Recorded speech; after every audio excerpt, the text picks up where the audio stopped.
Well, we're getting closer and closer. Every week that passes, we're 1 week closer to your opening day of turkey season wherever you live at. In this video, we're going to be talking about something very important. We're going to be talking about two things that turkey hunters will not do many times that cost them turkeys every year. Two things turkey hunters fear. You stay tuned.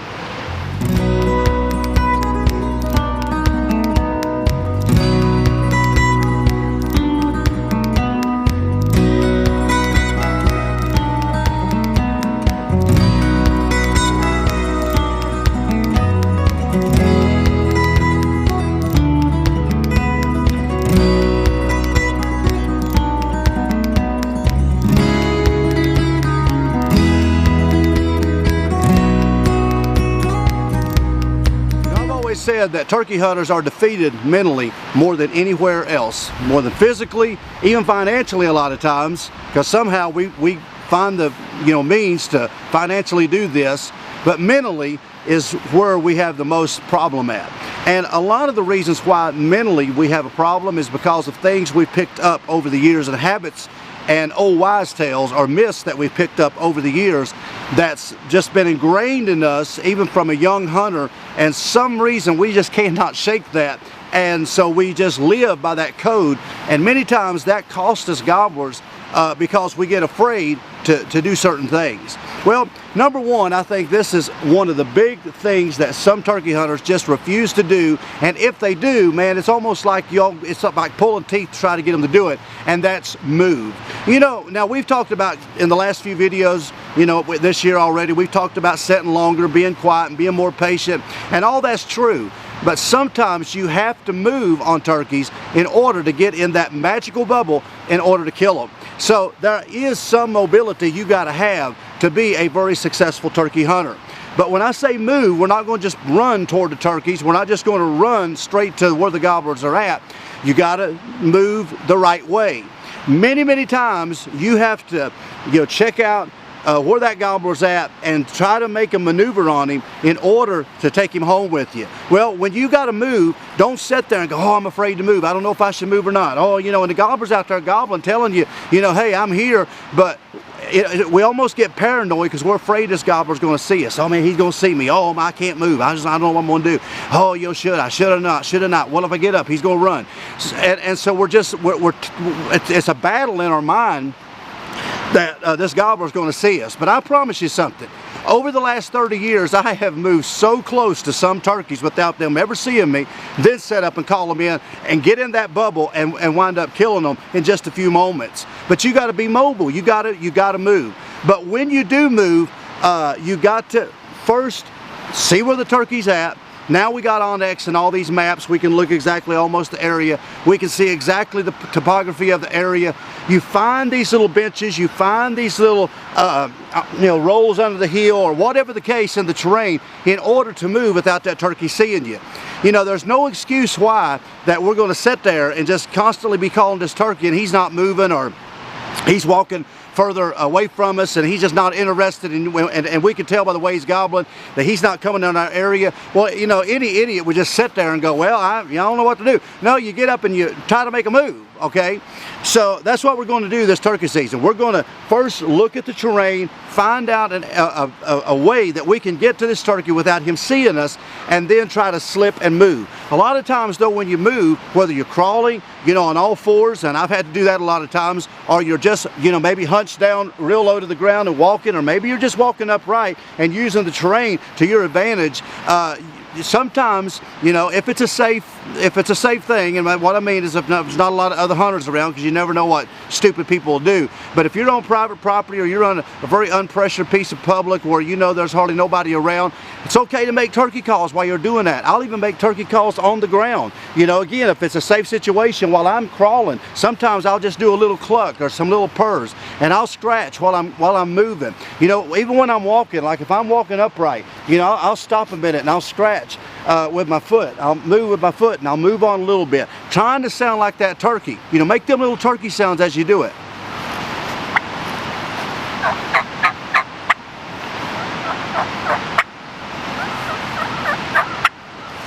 Make them little sounds, them little purrs and clucks. you know, be that hen turkey moving from one location to another and sound more natural. But sometimes, like I said, turkey hunters are just afraid to even move because they're afraid that gobbler's going to see them. But I promise you, if you'll use the terrain to your advantage and before you move, you know, try to find out, okay, what is the best situation? What is the best way that I can, you know, use this terrain? What's the best way I can do this? And be sitting there before you ever move and scout a path to this gobbler. And many times you can move on these turkeys so close and wind up getting in that magical bubble, then setting up, doing a few clucks and purrs and maybe a few yelps, and he just comes running into you. If you're not mobile as a turkey hunter, many times you're not going to be as successful. So don't be afraid to make a move just because somebody, you know, ingrained in you that, oh, turkey will see you, he'll see you. If he's on one mountain, he'll see you on the other. It's just not possible, folks. Use the terrain, move, and you're going to have a lot more success during turkey season.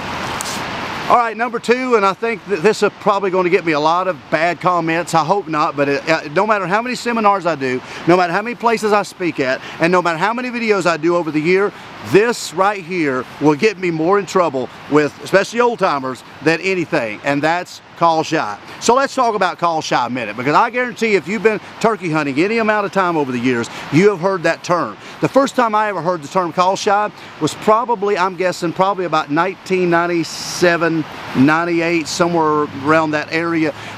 You know, I'd been turkey hunting maybe, you know, 4 or 5 years. I'd shot, you know, a few turkeys. But the first time I ever heard the word call shy, you know, it didn't even make sense to me then. And I was just a young hunter, didn't know nothing, but it didn't even make sense then.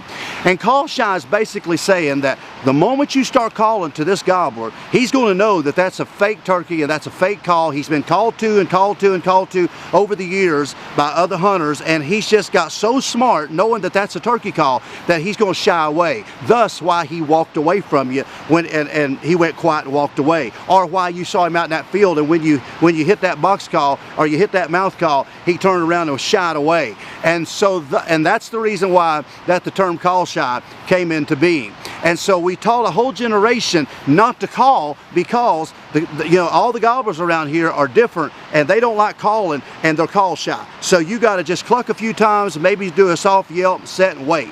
Now, you know that I have done several videos, like I said before, about waiting and being patient. That's true. However, there's times you got to call to a turkey to get him interested or to keep him interested in you. If I hear a turkey walking away from me and he's here and all of a sudden he's halfway around the hill, or he's up on the ridge and he was down the holler, or he was in that other side and I was over here and he was over here a few minutes ago, hey, he's leaving. Okay, now he could be leaving for a lot of reasons, but it ain't call shy. He could see a hen over there that you don't see, or he could have a strut zone over there that he wants to go to, where he goes and picks up hens every day, and that's where he's going to go, and that's where he's going to, you know, that don't matter what you do, he's going. But this guy back here calling, he thinks, oh, yep, I called, he was over here, now he's over here, he's call shy. It's not true. There's a lot of reasons why turkeys walk away from you, but if they walk away from you, guess what? If you can use the terrain, and you can hunt the property over there where he's gobbling, don't sit there and go, well, I shouldn't be calling. Get over there, use the terrain, like I said, and go get on that call and get him back interested in you. But if you're so hung up on this call shy myth, many times you're going to sit there and almost shake trying to use a box call or a slate call, or your mouth's going to almost chatter, you know, afraid to use this mouth call. And the moment that you call and he doesn't respond, you go, oh no, man, I know that I shouldn't have done that because now he's going to be, you know, I might as well hang it up. It's just not true. But a lot of turkey hunters, I know I've hunted with them over the years. Years ago when I hunted with a lot of people, I know older gentlemen and some younger guys too that learned from them, but I know some guys that absolutely thought I was insane, you know, calling as much as I do. They said you can't do that. They said that's just, you know, you're going to mess things up. The fact of it is that it's just not true, folks. And once you get over that fear, you're going to kill a lot more turkeys because you get them interested. You keep them interested in you. Now, I'm not saying go out there and just blow the woods down with calling. There's times you can overcall and it don't sound natural. I totally understand.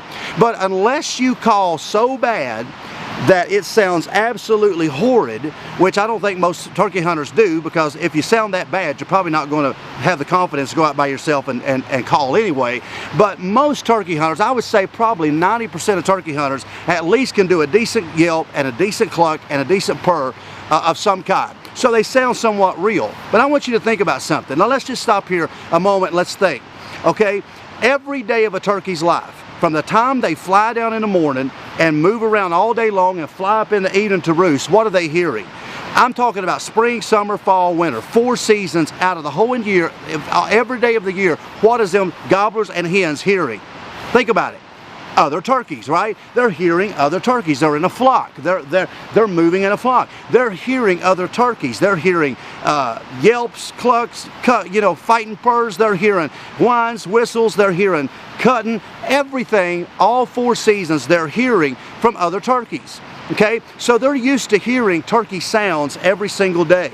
But we're supposed to believe that the moment that Harry over here goes out on opening morning and starts, calling that this gobbler over here is going to look at his buddy and say, "Don't gobble to that. That's not real. That's fake. And don't do that.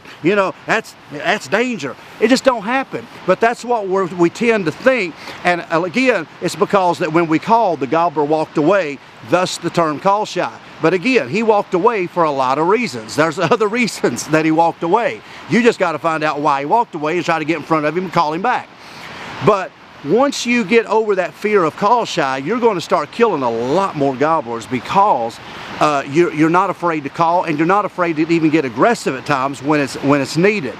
But once you get so crippled in your mind, and I've seen it, folks, I have seen this. Once you get crippled thinking that, well, I better stay quiet and I better not call, man, that gobbler many times is going to lose interest. He's going to, go on, and you'll never kill him. So moving, because we got this thing about us that we think the turkey's going to see us on the next mountainside if we move, or calling because of the fear of call shot. Them's the 2 biggest things that I see that hurt turkey hunters not being successful. And if they would just get over that, it would really help them become more successful. So this coming spring, hey, try to get over them 2 fears. Get on that call when needed, stay on that call, keep him interested, and move when you have to, but move the right way. Pick out your path and all that. Hey, I promise you, it's going to help you kill a lot more gobblers this coming spring. We got a lot more educational videos coming, and also turkey hunts here in just the next few weeks. We're going to be starting our season here in about 3 weeks down south. So turkey season is just about here for us. So you stay tuned to this channel. We're going to have a lot of great videos coming in the months ahead. So you want to make sure that you receive all these videos. So make sure to subscribe. Also check out Tidewe.com, where you can get all the great boots, rangefinders, blinds, turkey vests, and all the great apparel over there.